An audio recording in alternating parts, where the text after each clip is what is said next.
Bledsoe was arrested.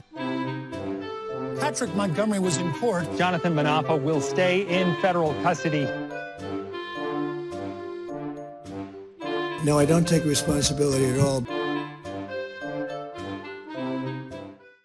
Everyone, welcome to the show. So 39-year-old, now Texas resident, former New York resident, and Oath Keepers member Roberto Minuta was sentenced for crimes he committed at the Capitol. As mentioned in other videos, I've created an Oath Keepers Trials playlist on YouTube, so you guys can find all of the details about what they did, what they said, what led to their convictions. So I'm not going to be repeating all of those details in this video. I did want to point out a few key elements of Minuta's case, though. He was one of the group members who physically forced his way into the building, and he was screaming at the police that it's his, quote, fucking building. He also assaulted officers. He had a stolen riot shield with him, and he apparently physically assaulted officers.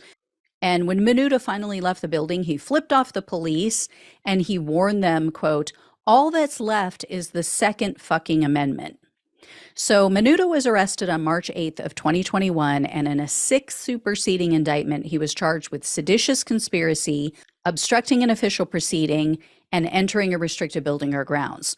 Minuta refused a plea deal that I know of, and following a multi-week jury trial, Minuta was convicted of seditious conspiracy, conspiracy to obstruct an official proceeding, obstructing an official proceeding, and conspiracy to prevent members of Congress from discharging their duties. So Minuta was facing up to 20 years in prison maximum, and the government actually requested a terrorism sentencing enhancement in his case. So they asked the judge for 17 years in prison, 3 years of probation, and $2,000 in restitution. And part of their reasoning behind the lengthy sentence that they requested was Minuta's defiance. And this was following his arrest.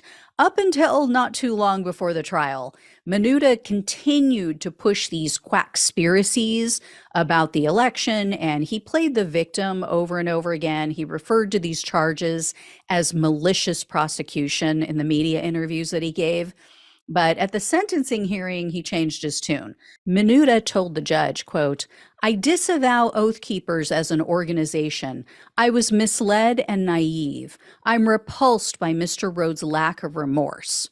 And then Minuta also said that the Oath Keepers founder, Elmer Stewart Rhodes, was part of the organization's, quote, deranged leadership. And he said that Rhodes and others turned the group into, quote, a political rah-rah Trump disaster. So Minuta's attorney also got in on the action. He also trashed Rhodes. He called him a, quote, parasite. So U.S. District Judge Amit Mehta presided over the Oath Keepers cases and the trial.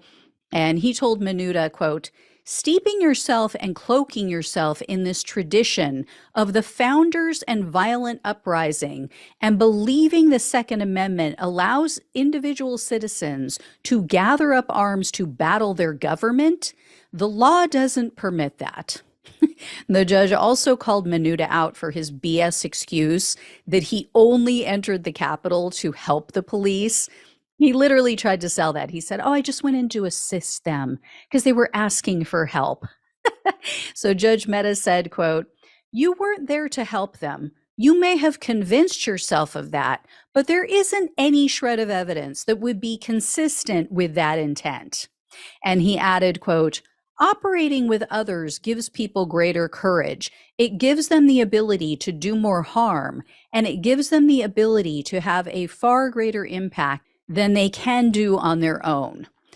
In the end, though, the judge didn't agree with the assessment of Minuta posing a grave risk or him being a leader, so he sentenced Minuta to 54 months in prison, 3 years of probation, and $2,000 in restitution.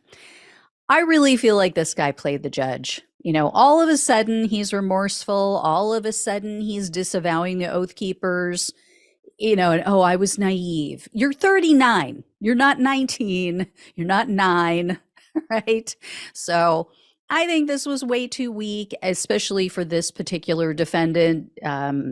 the guy went in there all charged up and ready to do damage. So anyway, guys, if I hear any more, I'll let you know. Thank you so much for watching and listening. Please like, share, and subscribe. Please donate if you can.